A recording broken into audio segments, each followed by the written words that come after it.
এই ঘন জঙ্গলের মাঝে লুকিয়ে আছে প্রাচীন মায়া সভ্যতার গৌরব, যেখানে প্রকৃতি আর ইতিহাস মিশে এক হয়েছে। 4000 বছর আগে জঙ্গলের গহীনে জন্ম নেয় এক আশ্চর্য সভ্যতা, মায়া। পিরামিড, মন্দির আর জ্যোতির্বিজ্ঞানে ছিল তারা বিশ্বের সেরা। পাথরের প্রতিটি খোদাই বলছে এক একটি কাহিনী, আধ্যাত্মিকতা, জ্যোতির্বিজ্ঞান আর রাজশক্তির। সূর্যোদয়ে মায়া পিরামিডের মাথায় ভেসে ওঠে এক অতীতের প্রতিচ্ছবি, যা আজও কাঁপিয়ে তোলে কল্পনাকে। পাথরে গাঁথা প্রতীক ও চিত্রলিপি এক রহস্যময় ভাষা, যা সময়কে অতিক্রম করে আমাদের সামনে হাজির হয়েছে। এরা জানত কিভাবে পৃথিবী, চাঁদ আর গ্রহের চলাচল হিসেব করে ক্যালেন্ডার তৈরি করতে হয়। মায়াদের ধর্মীয় জীবন ছিল গভীর ও গূঢ়। প্রাচীন মন্দিরে প্রতিদিন চলত আচার অনুষ্ঠান ও বলি। পোস্তার ধোয়ার মাঝে মায়া পুরোহিতদের সঙ্গীত আর প্রার্থনার শব্দ এখনও যেন বাতাসে ভেসে আসে। মায়া শিল্প আর স্থাপত্যে ছিল সূক্ষ্মতা ও মহিমা। তাদের নির্মাণ আজও বিস্ময়ের সৃষ্টি করে। প্রকৃতির কোলে গড়ে ওঠাই সভ্যতা জানত কিভাবে জল, জমি আর আকাশের সঙ্গে সহাবস্থান করতে হয়।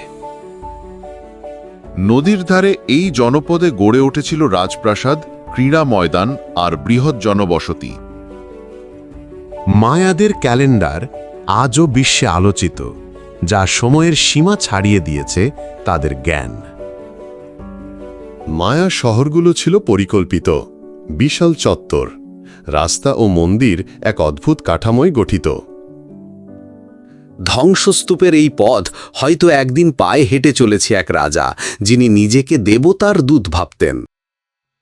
সূর্যের প্রতিটি আলো যেন পুনরায় জীবিত করে প্রাচীন মায়ার হারিয়ে যাওয়া ইতিহাস। এখনও এই জঙ্গলের মাঝে দাঁড়িয়ে থাকা প্রতিটি পাথর সাক্ষ্য দেয় এক মহৎ সভ্যতার উত্থান ও পতনের। নবম শতকের পর ধীরে ধীরে হারিয়ে যায় তাদের আলো, শূন্য হয়ে পড়ে নগরীগুলো। 1500 সালে স্প্যানিশদের আগমনে শেষ নিঃশ্বাস নেয় মায়া সভ্যতা।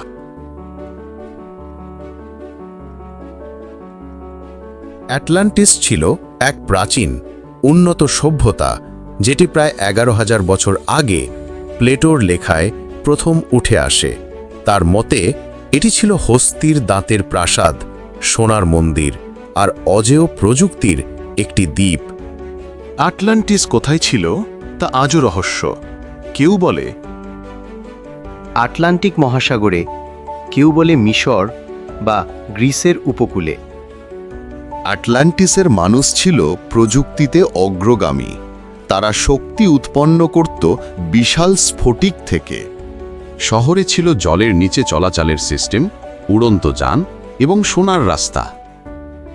এদের ছিল শক্তিশালী রাজতন্ত্র, জ্ঞানী শাসক ও আধ্যাত্মিক জ্ঞান। তারা প্রকৃতির সঙ্গে এক হয়ে চলত। কিন্তু সময়ের সাথে লোভ তাদের ধ্বংস ডেকে আনে। প্লেটো লিখেছিলেন, এক ভয়ঙ্কর দিন ও রাতেই পুরো অ্যাটলান্টিস সাগরের নিচে তলিয়ে যায়।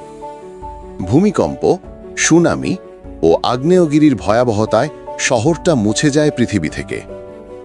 অ্যাটলান্টিস আমাদের কল্পনাকে নাড়িয়ে দেয়। এটি সভ্যতার সম্ভাবনার প্রতীক, প্রযুক্তি, প্রকৃতি ও মানবতার চূড়ান্ত ভারসাম্য। এটা কি কেবল মিথ, নাকি হারিয়ে যাওয়া কোনো সত্য? বিজ্ঞানীরা এখনো গবেষণা চালিয়ে যাচ্ছেন। অ্যাটলান্টিস আমাদের শেখায়, উন্নতি যদি অহংকারের রূপ নেয় তবে তার পরিণতি ভয়াবহ হতে পারে।